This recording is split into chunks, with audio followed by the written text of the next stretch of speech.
Hello students, today's topic is static differential relay. तो static differential relay आप कौन से रिले को बोलोगे?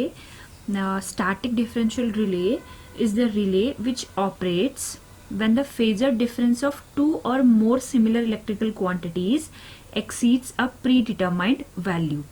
टू और more similar electrical quantities means या तो वोल्टेज या फिर आप करंट अगर एक प्रीडिटरमाइंड वैल्यू से एक्सीड कर जाएगा तो आपकी डिफरेंशियल रिले वर्क करेगी.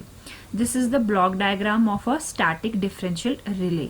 इस ब्लॉक डायग्राम में आप देखोगे पहले कंपैरेटर है. कंपैरेटर मीन्स दो वैल्यू इनपुट 1 और इनपुट 2 दोनों के कंपैरिजन से आपको एक आउटपुट मिलेगा जो एम्पलीफायर पे जाएगा और एम्पलीफायर इसको एम्पलीफाइड करेगा और फिर ये जाएगा आउटपुट डिवाइस से टू द ट्रिप सर्किट को.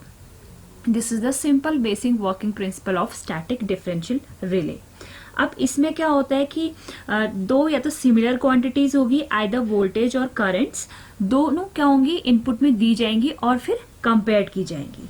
The comparator measures the vector difference between the two similar input signals. The rectified bridge type comparator is generally used in the static differential relay. So basically इसकी working क्या रहेगी कि normal condition पे क्या होगा जो दोनों क्वांटिटीज होगी इनपुट वो बैलेंस आउट करेगी एक दूसरे को और जो कंपैरेटर आउटपुट देगा वो होगा 0 और रिले रहेगी इनऑपरेटिव. ओके अब जैसे अगर कोई इंटरनल फॉल्ट अकर करता है तो क्या होगा the comparator senses the phase difference between the two quantities that is okay and produces the output. This is amplified. ये जो आपको output मिलेगा that output will be amplified with the help of this amplifier and given to the trip circuit this which operates the relay. So this basically this scheme is used for protection of the generators and transformers against any type of internal fault. Okay. So these are some points related to the static differential relay.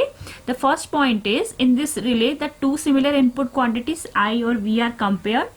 The comparator is usually a rectifier bridge rectifier. The differential relay measures the vector difference between two similar electrical quantities say V और I या तो voltage होगा या current होगा. Static differential relay is mostly applied in the protection of generation and transformer against any type of internal fault similar to that of electromagnetic type differential relay. And it is very compact, highly sensitive, highly stability, low factor consumption, lower VA burden. So basically this is the simple working principle. अगर आपका normal condition पे ये दोनों input quantities एक दूसरे को balance out करेगी तो कंपैरेटर आपको 0 आउटपुट देगा मतलब कि इस टाइम पे रिले इनऑपरेटिव रहेगी. अगर आपका कोई इंटरनल फॉल्ट होता है तो कंपैरेटर क्या करेगा सेंस करेगा. क्या सेंस करेगा the phase difference between the two quantities और एक आउटपुट प्रोड्यूस करेगा. यह आउटपुट फिर एम्पलीफाइड होगा with the help of amplifier से एंड जो नेक्स्ट आपका सिग्नल जाएगा वो जाएगा टू द ट्रिप सर्किट और इस तरह से आपका स्टैटिक डिफरेंशियल रिले वर्क करेगी. Thank you.